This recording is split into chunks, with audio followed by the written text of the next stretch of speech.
जादुई तोता। एक छोटे से गांव में एक गरीब परिवार रहता था।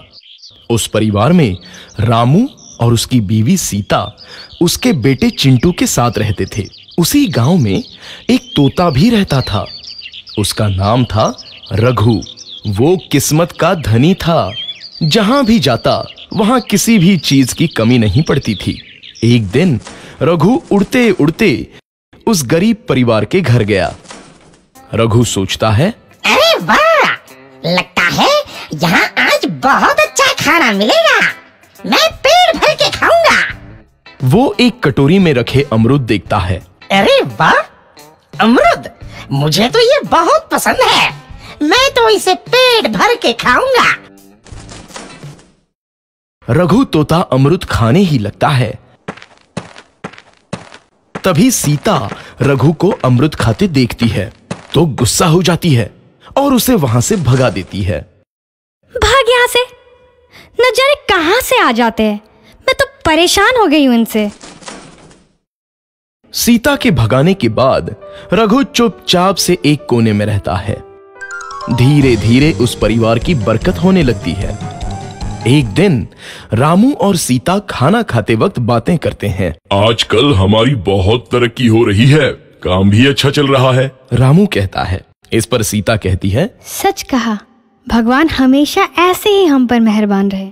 बेटा चिंटू भी कहता है, पिताजी मुझे खिलौना लेके दो ना, मेरे सभी दोस्तों के पास है। रामू कहता है, ठीक है, जरूर लाऊंगा। सीता कहती है, कितने खुश है सब, मेरे परिवार को किसी की नजर ना लगे। एक तरफ ऐसी बातें होती हैं तो दूसरी तरफ रसोई में रघु तोता भी अमरूद खाते रहता है। मजा आया, अमरूद खाया, मजा आया, अमरूद खाया, मजा आया। तभी सीता रसोई में आती है और रघु तोते को अमरूद खाते देख बहुत गुस्सा होती है। सीता रघु को बाहर निकालने के लिए पिंजरे में अमरूद रखती है। रघु जब अमरूद खाने लगता है तो पिंजरे का दरवाजा बंद हो जाता है और वो उसमें फंस जाता है। मुझे बाहर निकालो, मैं यहाँ फंस गया हूँ, मुझे बचाओ। अगले दिन सीता पिंजरा उठाकर बाहर दूर उस रघु को छोड़ देती है। रघु के जाते ही उनके घर आई बरकत धीरे धीरे कम हो जाती है। उन्हें बहुत घाटा होता है। सीता कहती है, ये क्या हो रहा है, अचानक इतना कैसे बदल गया? अभी तक तो सब कुछ अच्छा चल रहा था। रामू कहता है, लगता है भगवान हम पर रूठ गए हैं। चिंटू भी कहता है, लगता है अब मुझे खिलौने भी नहीं मिलेंगे। और वो रोने लगता है और बाहर चला जाता है। कुछ दिन बाद रघु तोता फिर से उस घर में आता है। वापस आया, मैं वापस आया, अब मैं जमकर अमरूद खाऊंगा। रघु सीधा रसोई घर में चला जाता है और अमरूद खाने लगता है। कुछ देर बाद सीता रसोई में आती है और रघु को देख कहती है, एक तो घर में पहले से इतनी दिक्कत चल रही है और ऊपर से ये तोता मुझे और परेशान कर रहा है। सीता रघु को वहां से भगा देती है। रघु उड़कर किसी कोने में छुप जाता है। कुछ दिन बाद धीरे धीरे उस घर की बरकत वापस आने लगती है। काम भी अच्छे से चलने लगता है। एक रात जब रघु तोता अमरूद खाने जाता है तो पिंजरे में फंस जाता है। ये लोग आखिर चाहते क्या हैं? एक तोते को शांति से अमरूद खाने क्यों नहीं देते? मैं कौन सा चोरी कर रहा हूँ? बस अमरूद ही तो खा रहा हूँ। तभी रामू वहां आता है और पिंजरे में रघु तोते को देख उसे बाहर छोड़ देता है।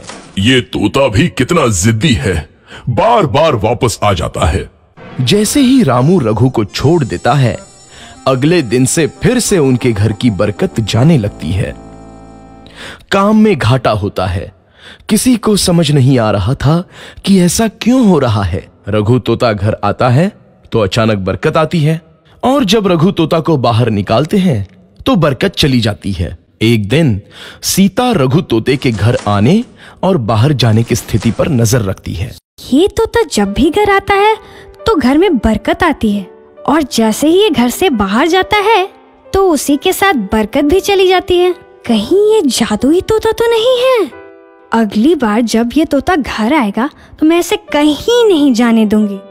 सीता रघु का बहुत इंतजार करती है लेकिन रघु तोता दोबारा उस घर में कभी नहीं आता।